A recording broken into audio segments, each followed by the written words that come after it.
So welcome to the ETF Mastery Workshop. So today I would say it's really for beginners, and if you're a bit more on the intermediate side, you should have something valuable in the workshop. ETFs I find is one of those investment options that could be great, especially if you want to do something more passive in the stock market. And that's why I chose this topic for today. I find there's so much volatility in the market. Sometimes it's hard to know what to invest. And then what will happen sometimes is we just don't invest. And I find that's the hard, that's one thing that I really don't want people to do. It's important to, just find something that you're interested in and invest your money. Make sure your money is working harder for you. And as a disclaimer, any information I talk about in this webinar is for educational purposes only. Very important that you do your own analysis and that, it's based on your investment circumstances. So there you go. And a quick on the agenda today. So I'll present who I am, why invest in ETFs, what exactly are ETFs, and how you can start investing if it's something that's interesting for you. And it's also what's next for you. So a lot of you already know me, but for some, the few that don't know me in this workshop, my name is Charmy Galang. I am a retired banker. I had a 20-year banking career behind me. And the last 8 years I spent in the financial markets. So financial markets is the brokerage side of the bank. That's when you have access to pretty much everything under the sun, not just stocks. You talk about bonds, mutual funds, so everything that pretty much is available in the market for you. I'm also a serial entrepreneur. I have a few companies that I run myself. And the main one is Charmy, a company where I do curate wealth strategies and real estate and stock market investing. Those are my two favorite topics of investing and what I do as well myself. I think that's why the reason as well, because I do the investment myself. So I do like those two. And I'm also a mom to 2 children. I know a few of you here have kids as well. So that's another job by itself. That's I would say my 5th job, but that's the most important job, actually. That's my most important job. And the rest is, my 2nd, 3rd, and 4th. So, so hands off to moms. I know it's a full-time job by itself. I'm, like I said, a full-time investor and a serial entrepreneur. I'm also very passionate about living a purposeful life. For those who know me, I have lost 2 very close people to me at very young. My dad passed away at 46 and my sister passed away at 42. So I find that's very young, and it really affected me, and it really made me reflect what kind of life I wanted to have. And I think that was the one, it's one of the reasons why I had the courage to leave the bank, because it's not easy. Like, a lot of people, especially when we're young, I think that's one of the main things we want. We want a stable job that pays very well, that gives our family income they need to, to live well. So it wasn't an easy decision to leave my career. However, I think at some point, especially after losing my dad and my sister, I really, took a step back and realized life is really short. It's you never know how much time you have in this world. And at some point, you really have to make that decision, what kind of life you really want to have. And then this is one of the reasons why I do these things as well, because I find a lot of people get stuck in something they don't really want to do because they don't think there's another way out. And I'm here to really say, there's always another option for you.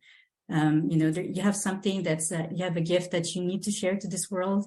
If you're unhappy with something, you have so many other options. It might not be now that you can, if you're not happy with your job, it might not be now that you can leave it, but at least put into place things that you can, start creating that wealth. So at some point, if you really want to, you're able to leave that job or even just work part-time. There's so many options out there for you. And I am a perfect example of that. I was really scared to leave my banking career. However, after really taking, the investment in education and really having that courage to really just go for it, I was able to leave that career. So I really encourage anyone who's ready. There's so many options there for you. And if you do want to follow me, I am on Instagram at CharmyNC, and I have my website as well at charmync.com. All right, so enough about me. So I'm going to ask you, so that I have an idea, what was your main reason in joining this workshop? And I'm going to stop sharing for now. You can put in the chat, or you can just let me know, unmute yourself. I took your class, Charmy, and I just found that it was a very good sort of overview of everything that's available out there. Not everything, but a lot of what's available out there. And but of course, it's hard to go into all the details and all the possibilities for during, I don't know, it was six weeks of classes. So yeah, of course, like I would like to learn more in-depthly about ETFs and the possibilities around what could be done with that. Yes, for sure. And I can tell you, Chloe, because you took my class, you're going to be more in the intermediate side. So I might have to do like a different question just for you. So Marie saying you invested a little bit in stock options, but ETFs are still unclear to me. Also, you do option trading, Marie. Is that what you do? I mean, just for my own savings. Oh, okay. Okay, perfect. Yeah, no, for sure. Like ETFs are definitely another type of investment, and there's so many different options, honestly. So it's good to concentrate on one and see which one works for you. And Manisha saying, I like the diversification and the low fees. Yeah, definitely. I'm talking about that actually at some point in the presentation. So exchange traded funds, and I think that's why they've become so popular ever since they were created. In Canada, they were created in 1990.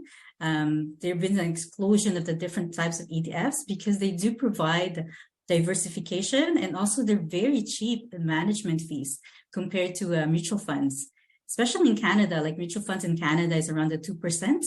And usually ETFs, you're looking around 0.5% management fee. So that's a big difference, especially if it's a long-term investing. Definitely, like that's why I love ETFs too. No, perfect. So I have an idea why you're here. So that's good for me to know. And, I did prepare something, but if I need to share my screen and look at a specific ETF, sometimes that's fun as well. Like Chloe, if she wants, because it's more an introductory class. If you want me to look at an ETF in particular, we can definitely do that. The market is close, so because they do close at around 3:30, but I can always just look at a screenshot of a specific ETF that we can definitely look at together. All right. And another question for you. I didn't realize I put two questions at the same time. How do you feel about the stock market? And this is a good question for my previous students as well, because I know what your answer was in the beginning before you took my class. And I'm curious to hear, how do you feel about it now? I think it's still volatile. 2 years of COVID, I think the market is it's leveling off, but I think there's going to be some highs and lows for the next I'd probably say 24 months, if not 18 to 24 months.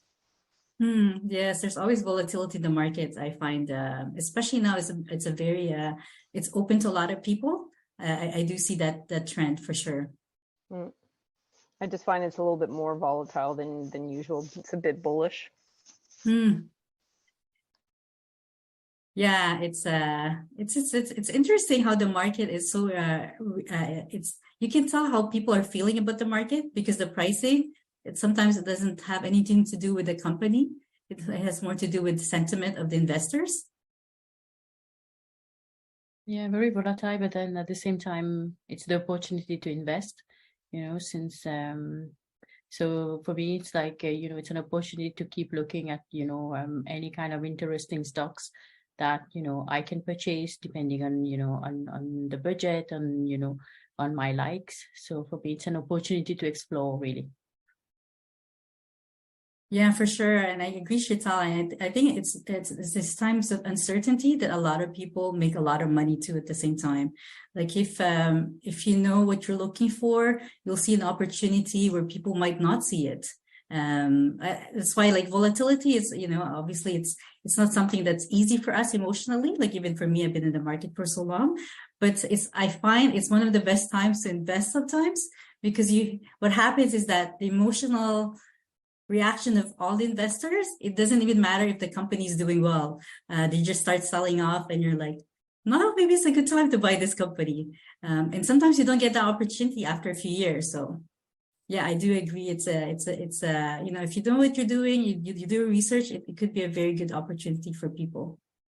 Absolutely. Like at COVID, a lot of people made a lot of money and a lot of people lost a lot of money, right? So yeah, that's for sure. And like people who buy very good companies, and people don't realize it. The bullish part of the stock market is really not as many as compared to the bear part. So the bullish is when the market is doing very well, and the bear is when the market is not doing very well. So in COVID, when it hit at its low peak, I think in March, like then the next few days, it went back to what it was. So if people had just kept their investments, they wouldn't have made that that real loss.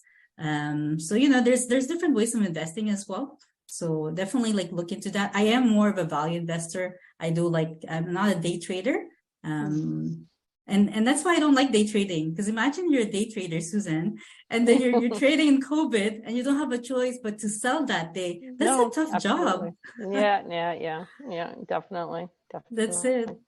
That's why the day traders, I know, they look so stressed out because they know that they have to usually day traders, they have to sell their stock to buy something the same day. So all right, so that's good to know.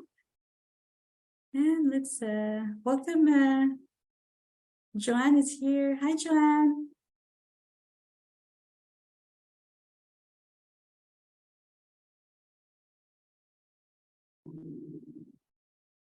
Perfect.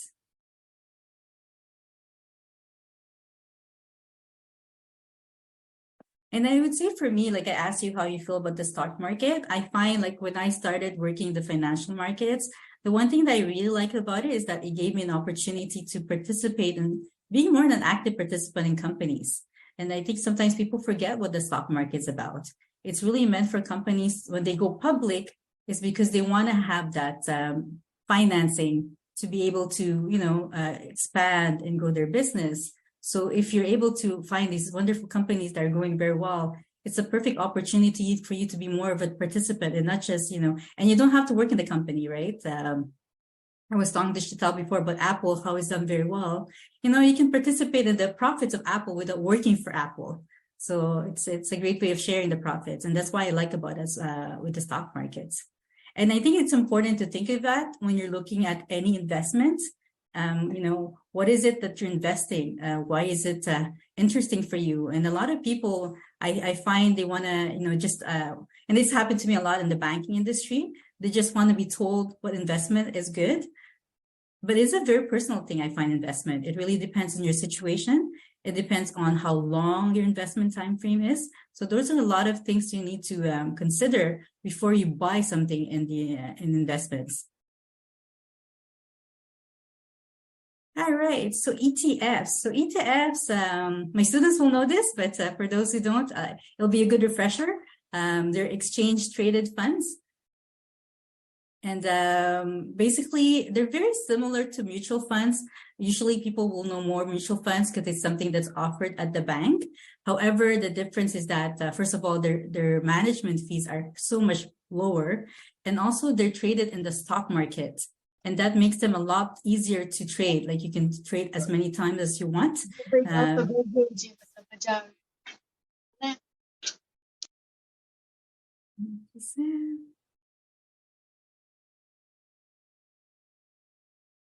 I'm just admitting people. See, I can't multitask at the same time.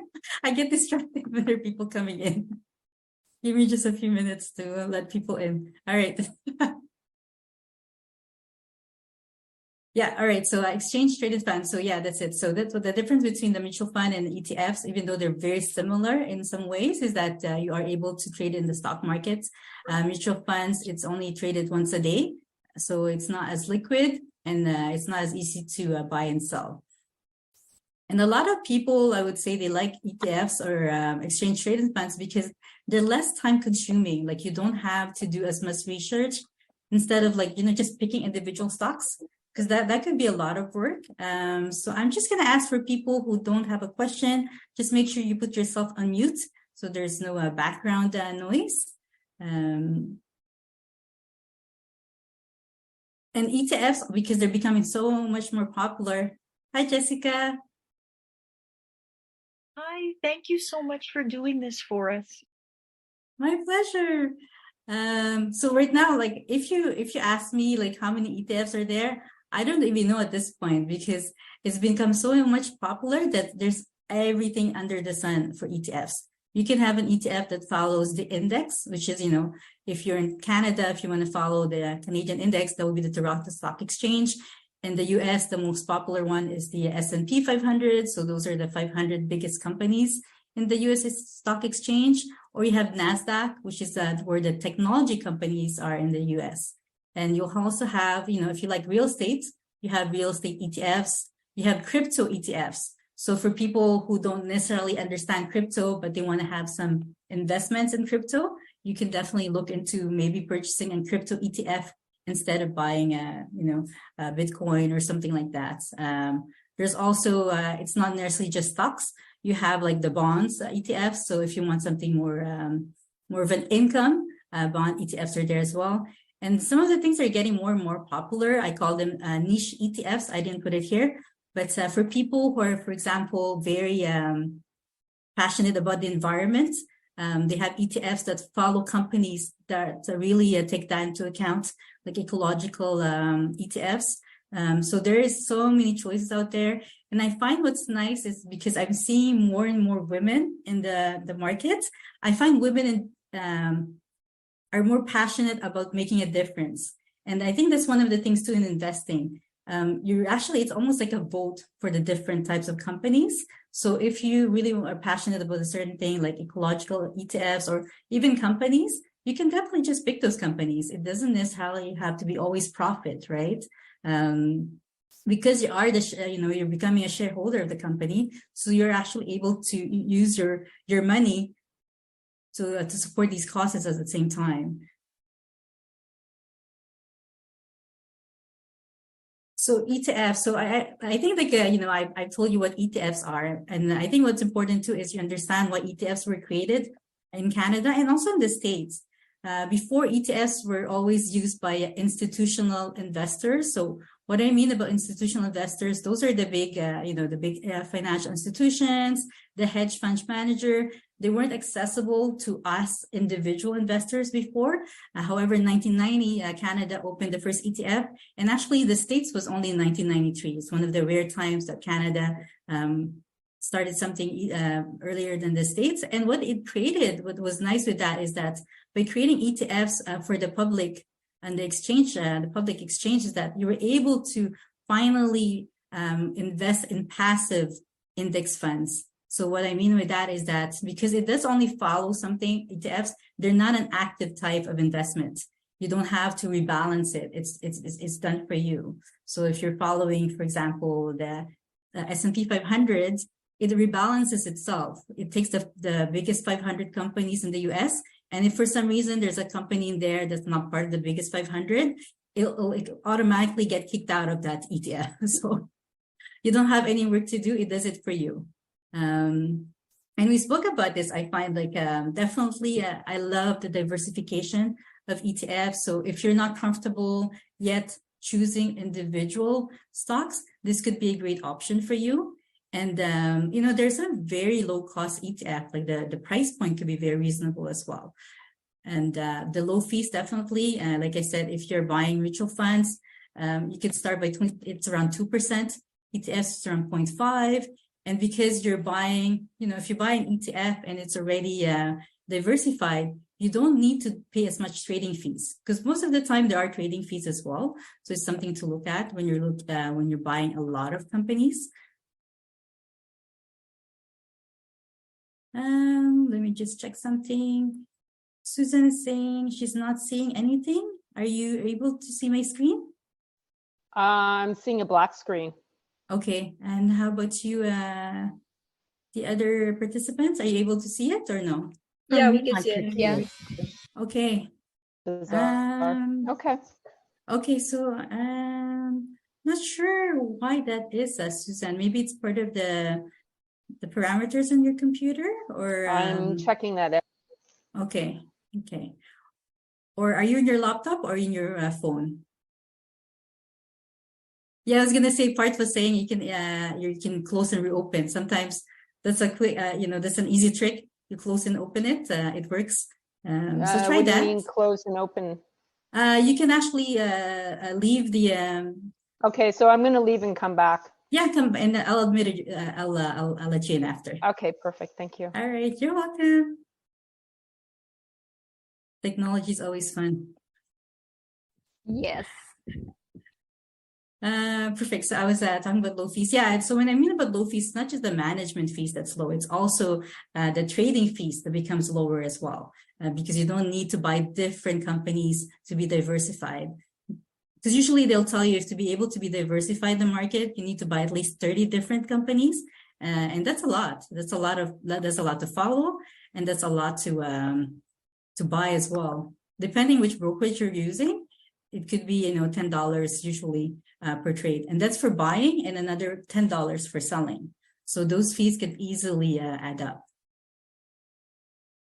Welcome back, Suzanne. Hopefully you can see the screen. Yeah, I can now. Thank you. Okay, great. So that actually worked. That's a trick. You leave and you come back.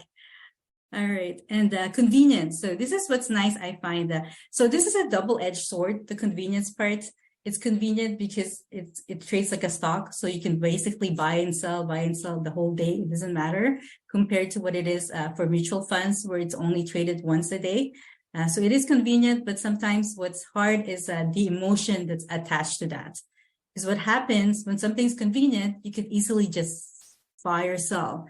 Yeah, it's not like a mutual fund or index fund. That's because it's traded only once a day. You can actually close your order, and if in case you change your mind, because it only closes at the end of the day. It only closes at 3:30. So it could be a double-edged sword. It's good and it's bad. It depends what type of investor you are. If you need more time to reflect, or if you're the type that really just buy and sells, that could be something to to watch out for.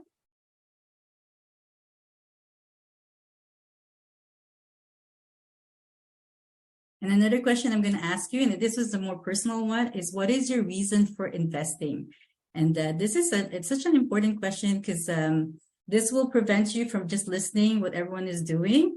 If you can, one of you can share with me, what is your main reason for investing? I would really love to know. For me, I'm about to retire in the next 3 years. Okay. And I have a pretty good nest egg, but I have a little bit of money to play with. Good. So yeah, I was just very curious to see what this is all about, and participate more in my retirement. No, for sure. It's first of all, congratulations, Suzanne. I think we're a bit jealous. Well, I retired myself, but I'm still working, kind of. So yeah. No, I decided this week, June 1st of 2026, I'm done. Oh, that's awesome. Yeah. I'm done. That's amazing. What field were you working at?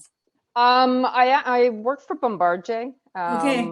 I'm an entry into service coordinator, so it's customer support basically for new deliveries of aircraft. Okay. I love my job, but it's just the stress, and I have other things I want to do. I want to travel. I want to do my second act. I'm done. Yeah, no, for sure. And you know what? It's always nice to have a different project if you've worked in that same industry for a while. And now it's actually the perfect time, Suzanne, like to really see what your investment options are, because you will need a lot more liquidity because you're very close to not having that steady income. So it's something to look into. And Yeah, definitely. Like the stock market, actually, like people forget there's bonds in there. There's high interest. There's a lot of there's money market. That's another option as well. And Yes. ETFs is good because ETFs, you can have money market ETFs, you can have bond ETFs. So definitely like look into that. And if you have any specific questions on ETFs, Suzanne, just like ask me or put in the chat. Definitely like, I would love to help as much as I can. Okay, And, perfect. Thank you. yeah, I love Chloe's. She wants to live by the ocean. Yeah, on the bucket list. Wait, are you still moving to Mexico, Chloe? Because I remember you wanted to live there. So Yes, yes. Mexico yeah, or any other ocean type of place. But Mexico yeah, has such nice, like the culture is just so beautiful. yeah. So yeah, definitely on the top of my list. And it's not so far from Canada. So if you still have family in Canada, you can easily travel back and forth. You don't like leave them necessarily too long. It's great. Yeah. And I love that, Chloe was one of my students. And I remember like, she was such a beginner. And then, we keep in touch. I keep in touch with a lot of my students. And she was telling me, can I tell the story, Chloe? Am I allowed? Okay. That she went to the bank and, they were talking and the bank was telling her about investments. And she's like, but the management fees are so high with your investments. And, Yeah. it's Oh my God, the lady was like I can hear her silence on the other side of the phone. I was so proud. Yeah. I'm so proud of you. And I think, that's why I love doing these things, because I want you to ask the right questions. Because what happens sometimes, if you don't know what to ask, we don't really know how to start, right? Just by knowing what questions to ask, it's such a powerful, empowering thing already, because you feel so confident that where your investments are going to be, and what you want to do. And I think that's that's the most important thing when you're learning about investing. So I don't know if Marie, same, that you want to live in the ocean as well, or you want to retire like Suzanne. So I also want to retire at some point. okay, all right. But also want to live by the ocean. But I'm far away from retirement right now. Oh, so okay. gotta work a couple more decades. Oh wow, okay. Well, you know what? You can always accelerate by investing. I think that's one thing to look forward to. Like by knowing all your investment options, you can definitely accelerate it. You don't have to do just one job, do investing on the side, and it'll definitely get you there faster. That sounds like a good plan. Yes. Meryl's like me too. Meryl, you live in the Philippines. There's like ocean everywhere. Yes, there's a lot of ocean here. I really enjoyed it. Yeah. I'm like, I think that dream is already done. So Manisha's like, I want to make some passive income and semi-retire. Yeah, I definitely understand that. And I think that's what's nice when you know how to invest in the stock market, because I invest in other investments as well, like real estate, and I also have my own business. And I find it's not as passive, honestly. Like real estate is still a business, so it does take a lot more of my time. So it's not as passive as some people think it is.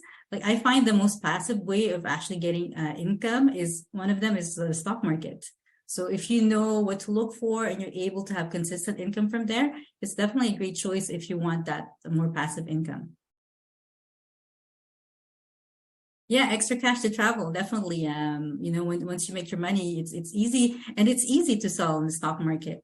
And that's another thing. Like if you have real estate, especially now that the real estate market is very, they're having, going through a tough time because of the extremely high interest rates. The stock market really, like you sell it and it's available within 48 hours, your cash. So it's a fun way to, take off your profits.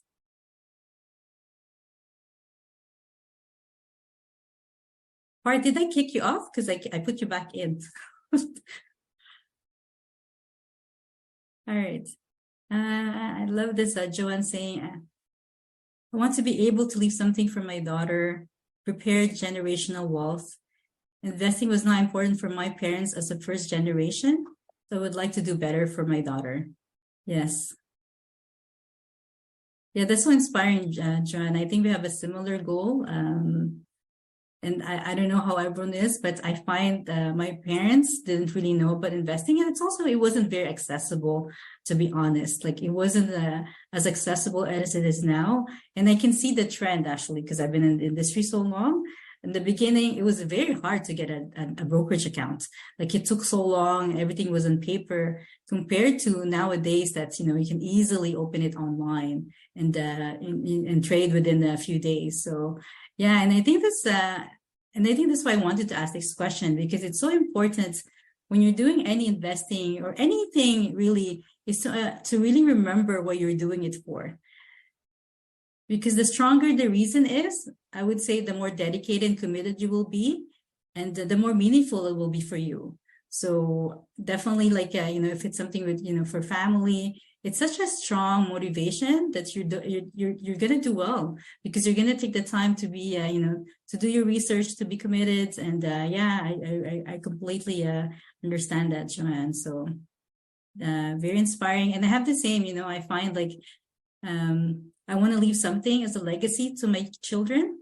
That's and I'm actually very scared for them when I look at the pricing of the houses, and I'm like, I'm not even sure if they can afford it. So I have a feeling we're probably going to have to help our children. So, because it's not the same as when, in our generation. I think it's changing a lot. So hopefully, we're going to make great investment decisions, and it's going to help them along the way. Well, thank you for sharing that. I love hearing what everyone's reason is for investing. And I find that always remember that, because it's going to help you along the way. The stock market, it's not easy in some ways because there's a lot of emotions involved, and it's a very active market right now. And I was saying that there's a lot of things going on in the world, and everyone has access now to the stock markets. Not just because, you live in Canada, like everyone can, just invest in Canadian companies. It's not just, not just for Canada anymore. So you have to be aware of that as well. And I remember I showed this because I'm going to show some numbers, because I find it's so much more powerful when you see the numbers. I showed this before, and I remember Chloe was in that webinar because she's that age. So this is really just a graph that shows you the importance of starting early. And that's why I always encourage people, when you know that it's the right investment for you, start as soon as you can, because time is going to be your greatest asset when it comes to investing. Not just in the stock market, and a lot of things as well. The stock market is nice because there's compounding. So this is an example of somebody who invested $6,000 at 25 years old, and the other one at 35. So there's just a 10-year difference. And you see the difference after, like, when they turn 65. So somebody who started investing at 25, and when they turn 65, they're going to probably have around 743,000. Because of all the compounding. And then somebody who invested at 35 years old, and that's not much of a difference, 10 years, is 408,000. So that's a big difference. So, it's something to think about when it comes to investing. And also for people here who have children, it's something that you can actually share with your children as well, to give that curiosity how the market works.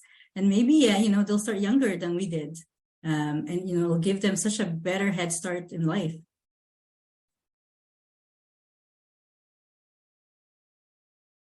And I didn't want people to feel bad in their 40s, because I'm in my 40s. So I wanted to add this number.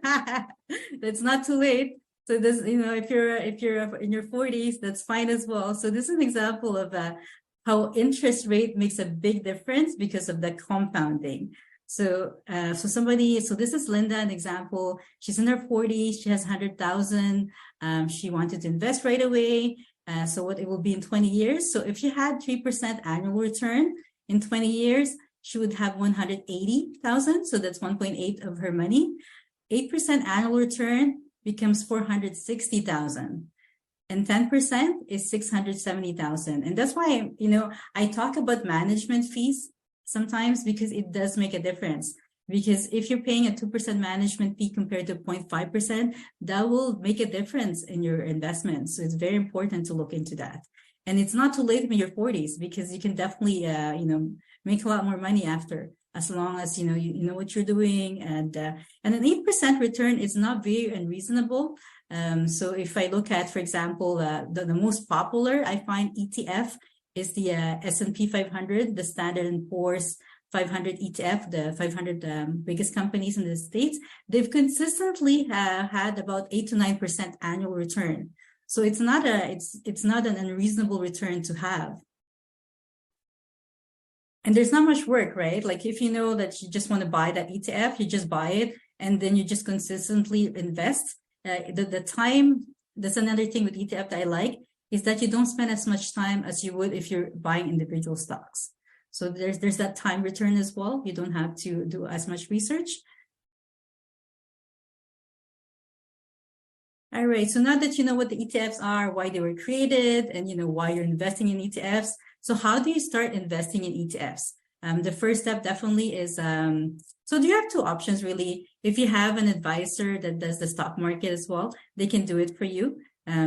However, they will charge you a trading fee that's going to be higher. Usually it's around $150 to $200. It depends. It depends on the broker that you have. Or you can open what I call a discount brokerage account. So that means that you're going to do it yourself.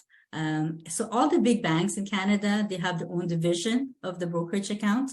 You have TD, they're TD Direct Investing, RBC is RBC Direct Investing. And then you also have specific companies that's all they do. They're really just brokerage companies. You'll see that in Questrade.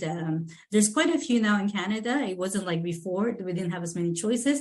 Now there's really quite a lot of companies you can choose from. So the first thing is like definitely you can look into what brokerage account, where do you want to open it? And also very important, what kind of accounts you want to trade in. And this is important for taxation, especially in Canada where we get taxed so much. Try to see what's the best option for you.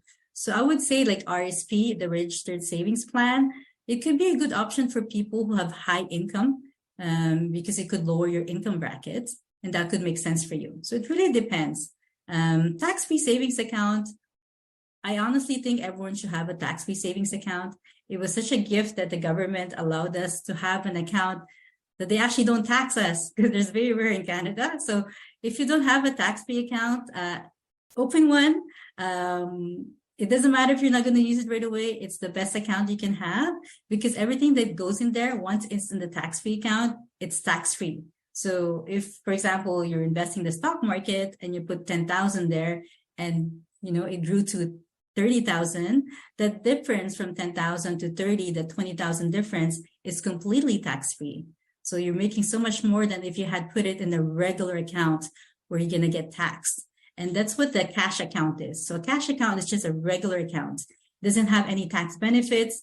It doesn't have any maximum though. That's a thing like TFSA. There is a maximum you can contribute depending when you started contributing. Same thing for RSP.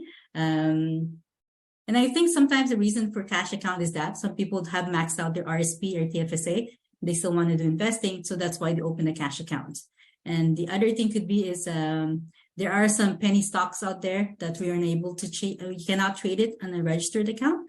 So then you'd have to open a cash account. But definitely look more the TFSA first and RSP, because you want to take advantage of those taxation benefits. And I assume, Charmaine, you can open up more than one account? Yes. Okay.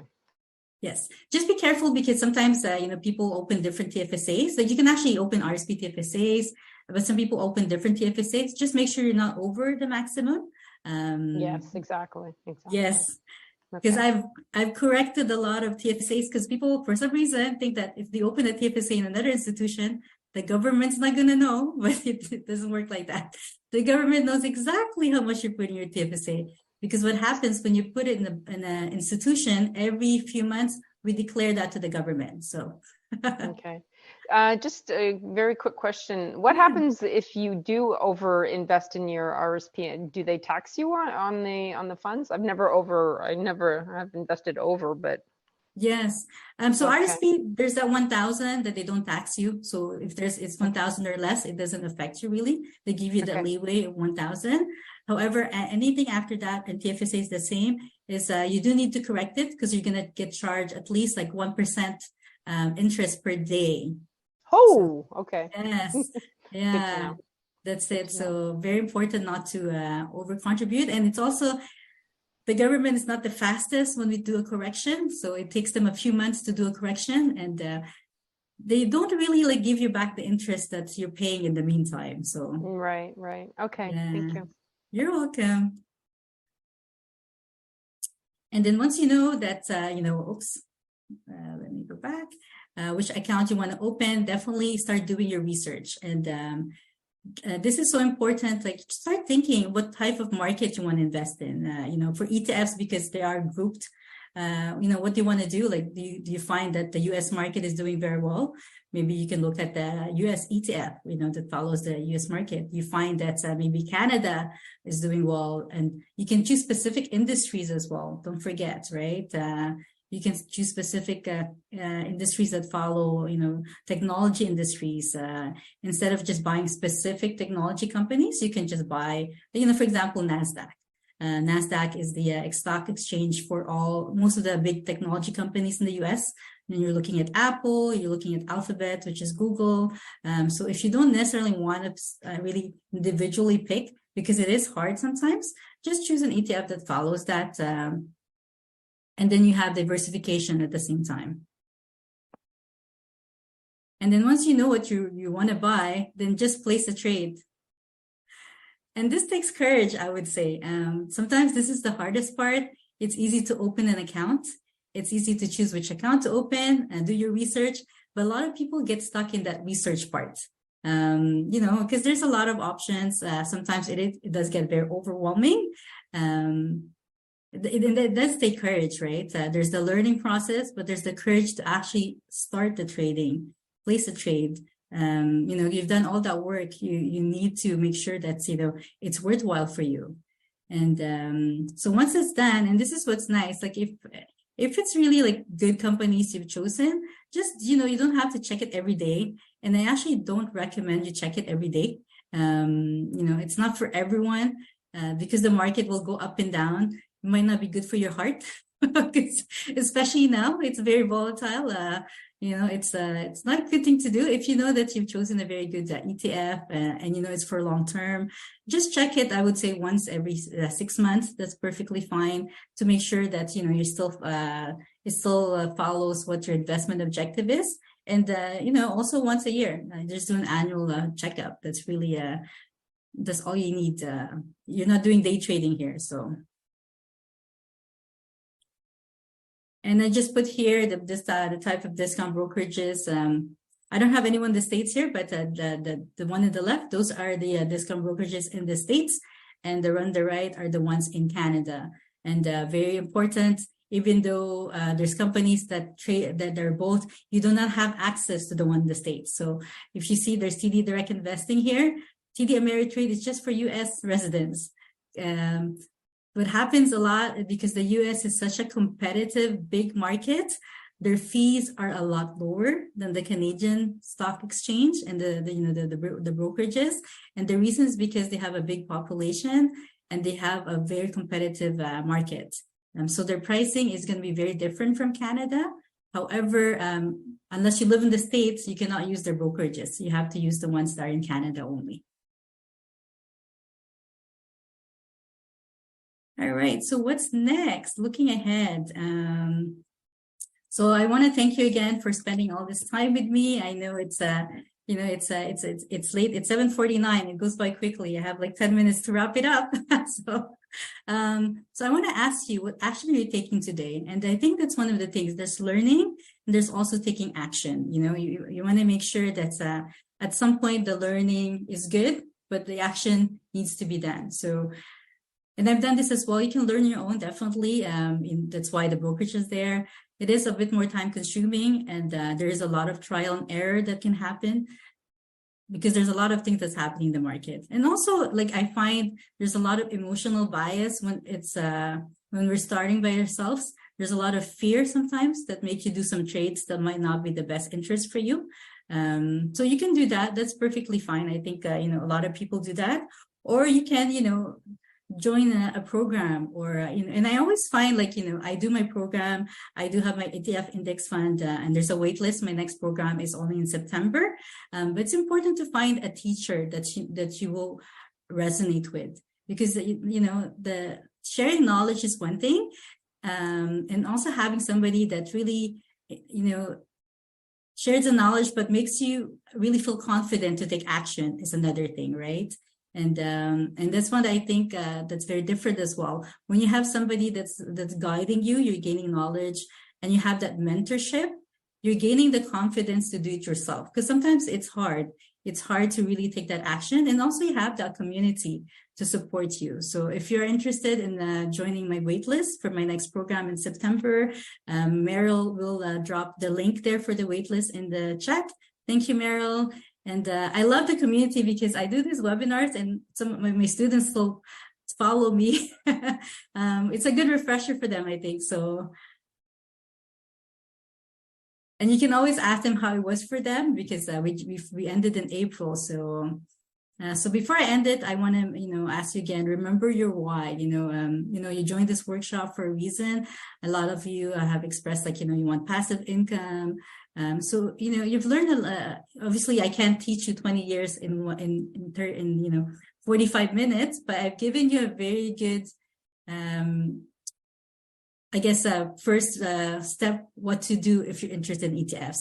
And what are ETFs exactly, and why you think it could belong in your investment portfolio.